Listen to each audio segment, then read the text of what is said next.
नमस्कार. तुवा शरीरपरा नोहावे, कामना जात सांडावे, मग अवसरोचित भोगावे भोग सका. ही पुन्हा त्याच मयी सर्वाणी कर्माणी संन्यस्त अध्यात्मचेतसा निराशीर निर्मम भूत्वा युद्धस्व विगत ज्वर, या तिसऱ्या अध्यायातील 30व्या श्लोकावर ही ओवी आहे. ही ज्ञानेश्वरी नित्यपाठातली 27वी ओवी आहे आणि तिसऱ्या अध्यायातली 188वी ओवी आहे. तर यात ज्ञानेश्वर महाराज सांगत आहेत की शरीरपरा नव्हे, म्हणजे शरीरमाध्यम खलुधर्म साधन. हे माहीत आहे की या शरीरानेच आपल्याला आत्मज्ञान मिळवायचं आहे. याचा आधार घेऊ, ठीक आहे, याच शरीर मन बुद्धी आत्मा सगळं. पण आपण सतत देहभावावर नाही राहायचं, आपण भगवंताशी समर्पित राहायचं. आणि समर्पित असताना आपल्या कामना जात सांडाव्या, म्हणजे आपल्या खूप जास्त तीव्र इच्छा आकांक्षा नाही ठेवायची की असंच करेन तसंच करेन. सगळ्या गोष्टींची रेड लाईन पाहिजे आपल्याला, की त्याच्या पलीकडे गेलं तर नाही, ते आपल्या परमार्थ मार्गात येत नाही.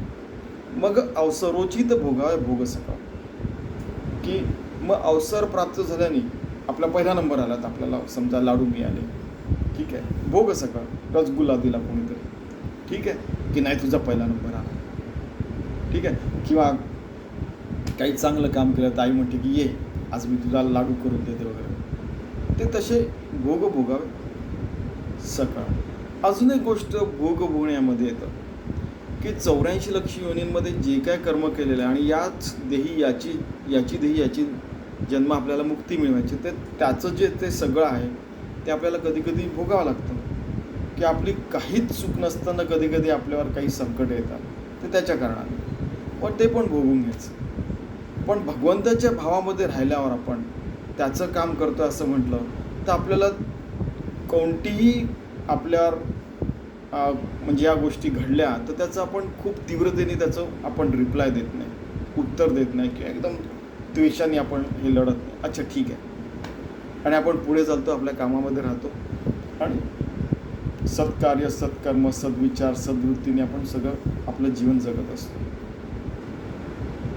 तर ज्ञानेश्वर महाराज तेच म्हणत आहेत की शरीराला इतकं महत्त्व द्यायचं की जेणेकरून आपलं सगळं परमार्थ व्यवस्थित होईल, पण त्याला इतकंही महत्त्व नाही द्यायचं की आपण अहंकारी होऊन जाऊ आणि सगळं आपलं नुकसान करून बसू.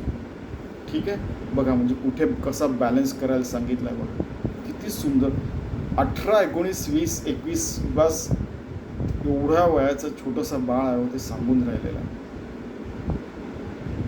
स्वानंद बोधपाटण त्यांनी 18 वर्षीच ती संकल्पना निर्माण केली. 1000 वर्ष झालं आपण अजून ती अचीव करू शकलो नाही. हे आपलं ह्युमन सिव्हिलायझेशनचं फेल्युअर आहे खरं पाहिलं. ठीक आहे, तर आपण आपल्या वाटेला आलेले सगळे कर्म करायचे, जे भोगायचे ते भोगायचे, चांगले वाईट जे काय असतील, पण सतत भगवंताशी योगरूप राहून भक्त होऊन 24 तास पूर्ण जीवनभर भगवंताची सेवा करत राहावी, अशी ज्ञानेश्वर महाराजांची आणि श्रीकृष्णाची इच्छा.